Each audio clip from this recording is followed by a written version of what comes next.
While there are a variety of different leadership styles that help leaders be effective and lead their teams in digital environments, flexible and adaptive leadership is necessary to successfully navigate this changing digital world.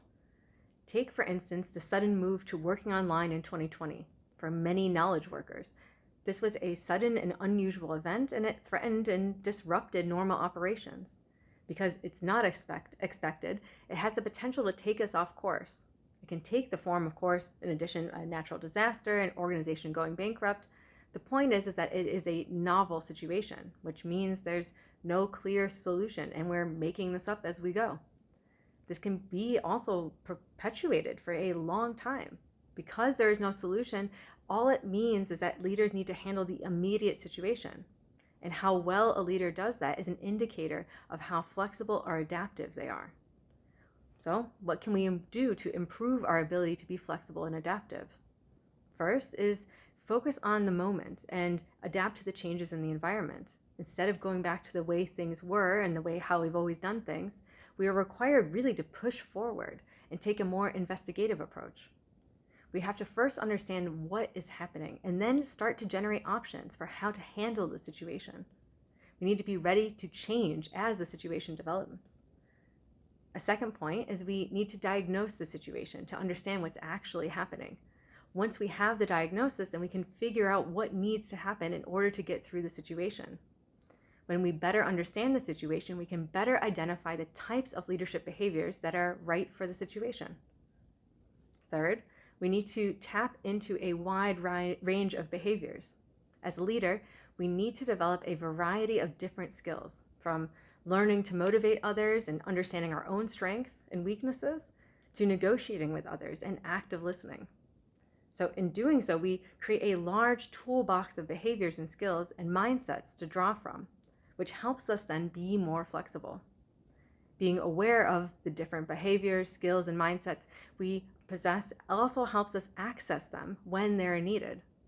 This can be further improved through feedback and coaching. Fourth, we try to proactively influence the situation. So here we try to anticipate what might happen next in order to increase our chances for success. This could be something like anticipating the potential burnout of employees or looking for new ways to contain the chaos before it erupts again. So concretely, how do we enact these aspects? What do we actually need to do? Here are 5 aspects to keep in mind. First is we need to monitor and keep track of process. We need to have regular check-ins, make sure we're getting the information we need. As you receive information, update the strategic decisions and refine your mental models and your understanding of the situation. Second, we need to also identify strategies for responding to the changes or demands of the environment. Third, when there is a change, when managing a change, we need to articulate a clear and appealing vision. Clear communication and transparency is very much needed here.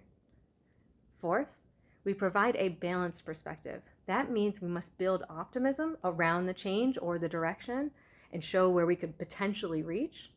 However, we also need to acknowledge that the change or the process will not be easy. Fifth and final is to keep people informed about how things are progressing. Don't leave them in the dark. By involving them to some degree in the communications, we can also focus others' attention on the important pieces. Energy and resources tend to be low and get even lower during a crisis or a change.